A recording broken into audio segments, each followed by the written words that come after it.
কেদারনাথ যাচ্ছি শুনে আমার বন্ধু ভাই শুভানন্দ বলেছিল একবার ত্রিযুগী নারায়ণ ঘুরে আসতে, পারলে এক রাত ওখানে কাটিয়ে আসতে।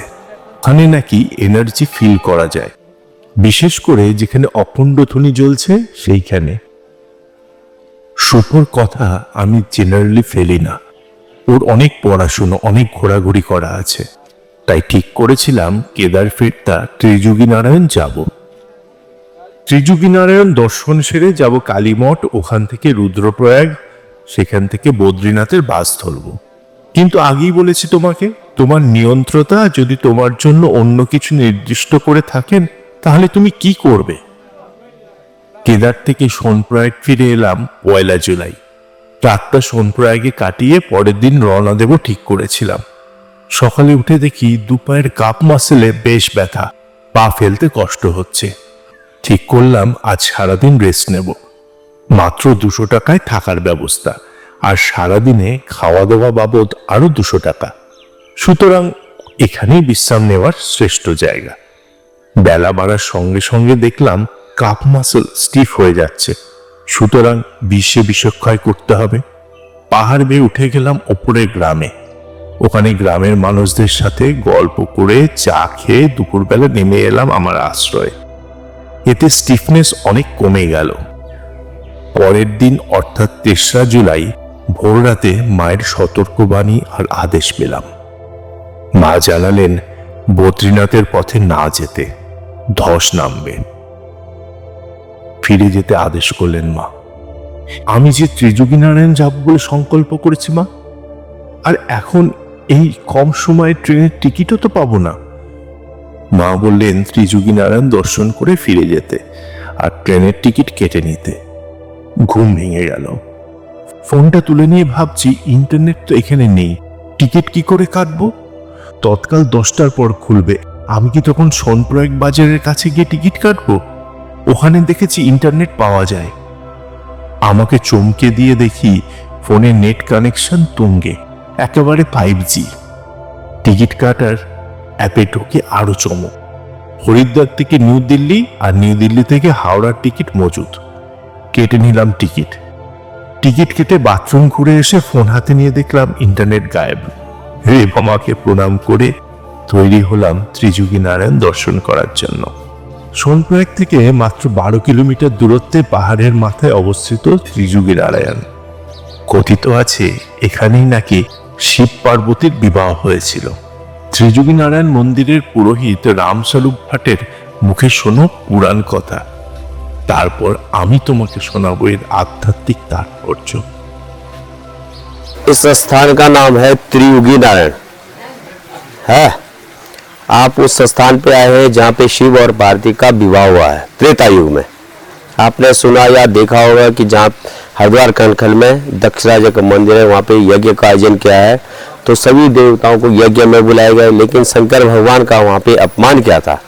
तो वहाँ पे सती नाम था पार्वती का पहले, तो उनको नहीं बुलाया गया, उनके पति को शंकर को नहीं बुलाया गया, उनका अपमान किया था। क्यों किया गया था? क्योंकि उन्होंने कहा सभी देवता यहाँ पे आएंगे यज्ञ में, तो शंकर भगवान का अपमान किया था उन्होंने, क्योंकि वो भस्म लगाते हैं, बागंबर पहनते हैं, भांग धतूरा पीते हैं, सर्पों की माला पहनते हैं, तो ये उन्होंने कहा ये यज्ञ में शोभा नहीं देगा, तो सती नहीं देगा, इनका अपमान किया यहाँ पे। तो सती माता ने अपना देह अग्निकुंड में त्याग दिया था।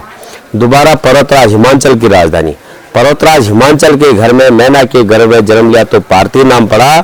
तो विष्णु भगवान राजा हिमाचल के आराध्य देवते इष्ट देव 52 भगवान विष्णु भगवान है, जिन्होंने राजा बलि को पातन होकर राज दिया था, वही रूप में भगवान विष्णु भगवान है 52 अवतार में यहाँ पे। तो उन्हीं ये राजा हिमालय के इष्ट देव थे। तो राजा हिमालय के घर में फिर पार्थिव नाम में जन्म लिया, पार्थिव नाम पड़ा। पार्थिव ने फिर जन्म लिया, तो पार्थिव नाम पड़ा, मैना के गर्भ से लिया हुआ जन्म, तो पार्थिव नाम पड़ा। तो पर्वतराज हिमाचल की राजधानी में, तो ये हिमाचल राजधानी की राजधानी है पर्वतराज हिमालय की पुत्री पार्वती। तो विष्णु भगवान राजा हिमाचल के आराध्य देव थे। तो इनको साक्षी करके त्रेता युग में शिव और पार्वती का पार्थिव नाम पड़ने से यहाँ पे विवाह हुआ। तो ये विष्णु भगवान को साक्षी करके हुआ था। तो यहाँ पे मंदिर प्रांगण में 4 कुंड है। पहला ब्रह्मा का ब्रह्म कुंड, दूसरा है रुद्र कुंड शिव का। इनमें यात्री लोग स्नान वगैरह करते हैं, पंच स्नानी करते हैं। और विष्णु कुंड है, भगवान विष्णु भगवान का जल आता है, भगवान के कमलनाभ से चौड़पादका से ये जल आता है। विष्णु कुंड में आचमन होता है। ये जल को बताते हैं किसी को ब्लड कैंसर है, पेट का बीमारी, अनेक कोई आंतरिक बीमारियां, तो इस जल को पीने से ठीक हो रहे हैं। तो कई लोग ठीक हो गए, दोबारा भी जल ले गए। विष्णु भगवान का विष्णु कुंड है वो। सरस्वती कुंड में पितरादि तर्पण होते हैं, जो कोई मरे रहते हैं पुरखे वगैरह, उनको वहाँ पे जलदान होता है।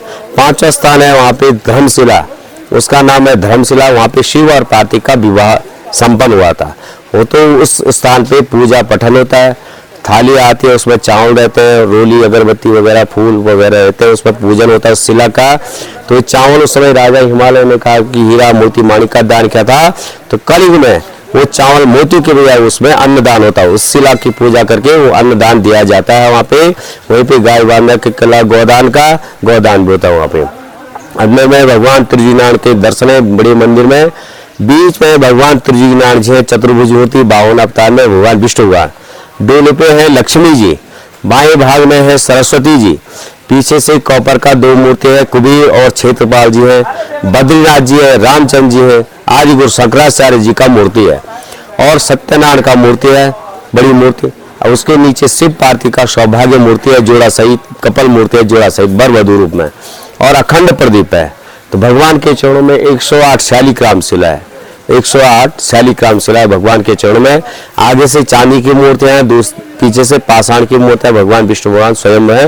और पूरा मंदिर जल में, ये मंदिर में जो जल प्रांगण में कुंड में आता है, भगवान के अंदर ही से ये जल आता है। कमलनाभ चरणपादुका से जल बहता रहता है निरंतर। और भगवान के आगे अखंड धूनी जलता है, जहाँ पे शिव और पार्वती ने फेरा लिया था भगवान को साक्षी करके। वो अग्नि कुंड त्रेता युग से अखंड जलता है, उसमें त्रेता युग से वो अभी तक प्रज्वलित है। उसका भस्मी मुख्य प्रसादी में जाता है। किसी को भूत प्रेत छल कपट जादू टोना तंत्र मंत्र या कोई कार्य सफल, वो भस्मी लगाने से कार्य सफल होता है। वो भस्मी मुख्य प्रसादी जाता है, वो अपने में सिद्ध है, उसको न सिद्ध करना पड़ता है, वो स्वयं सिद्ध हो जाता है। वो मुख्य प्रसादी जाता है भगवान त्रिजुगीनारायण की, भोलेनाथ का भस्मी का वो प्रसादी प्रसाद में जाता है। वही अखंड, उसमें कलयुग में मानव ने उसको अग्नि को जिंदा रखने के लिए उसमें लकड़ी वगैरह काट दिया जाता है, उसमें लकड़ी चढ़ाई जाती है, उसको प्रज्वलित रखा है, उसमें नित्य हवन होता है, नित्य संविधा लगता है। और अखंड है, वो बहुत प्राचीन है, त्रेता युग से अखंड जलता है। भगवान के सामने पे वो अखंड धूनी। बाहर प्रांगण में गणेश, अन्नपूर्णा, ईशानेश्वर महादेव, बजरंगबली, अर्धनारीश्वर जी का मंदिर है। और ये भगवान बद्रीनाथ में तपस्या के रूप में यहाँ पे 52 रूप धारण किया। दोनों विष्णु भगवान का स्थान है। तो ये 52 रूप धारण किया, जिन्होंने राजा बलि को पाताल लोक कराया गया था, वही रूप में भगवान विष्णु भगवान यहाँ पे विराजमान है। और उनके साथ लक्ष्मी और सरस्वती विराजमान है। ये बहुत प्राचीन मंदिर है, चाहे बर्फ गिरे चाहे सर्दी हो, ये 12 मास खुला रहता है। ये मंदिर क्लोज हो गए यहाँ पे। अब यहाँ पे कई लोग यहाँ पे शादी वगैरह करते हैं, शादी भी करते हैं यहाँ पे, और कोई सालगिरह करते हैं, कोई फेरा वगैरह लेते हैं इस मंदिर में। भगवान को जैसे भोलेनाथ ने फेरा लिया, उस धुनी में फेरा वगैरह करते हैं। और यहाँ पे कई शादियाँ होती हैं, अपने वर वधू अपने आशीर्वाद देते हैं भगवान नारायण से, भोलेनाथ से। तो यहाँ पे कई लोगों ने शादी कर दी, अभी भी शादियाँ होती रहती हैं। और कोई सालगिरह पे आते हैं, कोई अपने उसमें आते हैं इसमें, तो फेरा वगैरह लेते हैं और अपने चलते हैं। मेरा नाम है रामस्वरूप भट्ट, ग्राम पोस्ट त्रिजुगीनारायण। हम यहाँ के पुरोहित हैं। बोले भगवान त्रिजुगीनारायण की जय, बोले शंकर की जय। শিব পার্বতীর বিয়ে, চৈতন্য আর শক্তির সম্বন্ধটা বেদে এবং অন্যান্য মরমিয়া সাহিত্যে পুরুষ আর স্ত্রীর সম্পর্কের মাধ্যমে প্রকাশ করা হয়। বর্ণনাটা তখন প্রাকৃত জগতের ভাষায় হয় বলে আমাদের বুঝতে অসুবিধা হয়। প্রাকৃত জগতে নারী পুরুষের সম্পর্কটা এই রকম। প্রত্যেক পুরুষ নারীর গর্ভে জন্মায়, নারী তখন মা। ছেলেটির একটি বোন জন্মালো, তারপরে সে বিয়ে করলো, সেই নারীর গর্ভে তার একটি কন্যা জন্মালো। এখানে মাতা, পুত্র, ভ্রাতা, ভগ্নী, স্বামী, স্ত্রী আর পিতা, কন্যা, এই 4টি অবস্থা দেখতে পাচ্ছি। প্রথমটিতে নারী বড়, পুরুষ ছোট। পরের দুটিতে পুরুষ আর নারী সমান সমান। শেষেরটিতে পুরুষ বড়, নারী ছোট। এখন পুরুষের দিক থেকে প্রথম সম্বন্ধটি দাস্যের, দ্বিতীয় তৃতীয়টি সখ্যের, চতুর্থটি বাৎসল্যের। সখ্যের একটা রকম ফের আছে, যেমন ইউরোপ আমেরিকার সমাজে বন্ধু আর বান্ধবী সম্পর্ক, আমাদের দেশে বৌদি আর দেবরের সম্পর্ক। এই সম্বন্ধগুলির মধ্যে এক স্বামী স্ত্রীর সম্পর্ক ছাড়া আর কোথাও যৌন সম্পর্ক নেই। যখন বৈদিক দেবতাদের বেলায় এই সম্পর্কগুলির কথা ভাববে, তখন ওই প্রাকৃত যৌন সম্পর্কটি বাদ দিয়ে ভাবতে হবে। আমরা যৌন ব্যবহারের দিক থেকে স্বামী স্ত্রীর সম্পর্কটাকে দেখি বলে তাকে আলাদা একটা কিছু মনে করি, কিন্তু লক্ষ্য করি না যে প্রেমের সব মেয়ে যখন স্ত্রী হয়, তখন তার মধ্যে যৌন সম্পর্কহীন সব ভাবগুলি খেলা করে। কালিদাস যেমন অজের মুখ দিয়ে ইন্দুমতির কথা বলেছিলেন, তেমনি করে একটি মেয়ে স্ত্রী হয়েও কখনো মায়ের বাৎসল্য নিয়ে স্বামীর সেবা করে, কখনো বন্ধুর মতো সচিবের ভূমিকা নেন, কখনো বা শিষ্যার মতো কন্যার ভূমিকা নেন।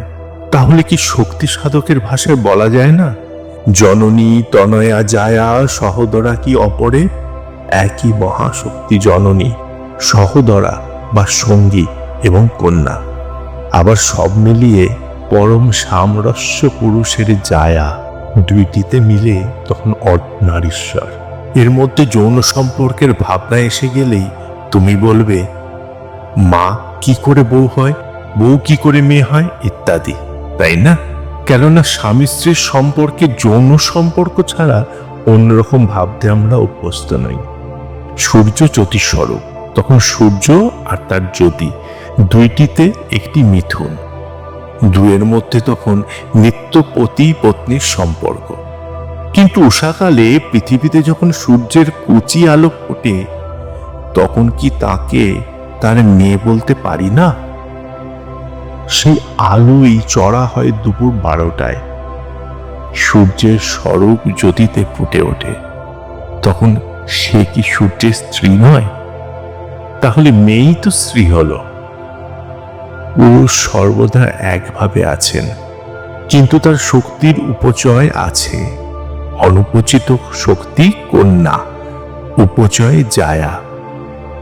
প্রাকৃত জগতেও বালিকাবধূ কন্যা বড় হয়ে হবে জায়া। হংসবতী ঋকে বলছে, রুদ্র ব্রহ্মা বিষ্ণুময়, জগৎ অগ্নিষ্মাত্মক। পুংলিঙ্গ সমস্তই শিব, শ্রীলিঙ্গ সকলই উমা। স্থাবর জঙ্গমাত্মক জগৎ সমস্তই শিব শক্তাত্মক। ব্যক্তরূপ সকলই উমা, আর অব্যক্ত রূপ মাত্রই পরমেশ্বর রুদ্র। উমা আর শঙ্করের যে যোগ, সেই যোগই বিষ্ণু নামে কথিত হয়। এবার বুঝেছ তো বৃষ্টি, ত্রিযুগী নারায়ণ কেন হর পার্বতীর বিবাহস্থল, কেন এখানে অগ্নি সদা জাজ্বল্যমান? অনেক গল্প হলো, এবার ফেরার পালা। পরের দিন ঋষিকেশ যাত্রার গল্প শোনাবো। আজ আসি, ভালো থেকো, সঙ্গে থেকো এই মুসাফিরের। আর আত্মীয় বন্ধুদের বলো চ্যানেলটা সাবস্ক্রাইব করতে। ওম নর্মদে হর।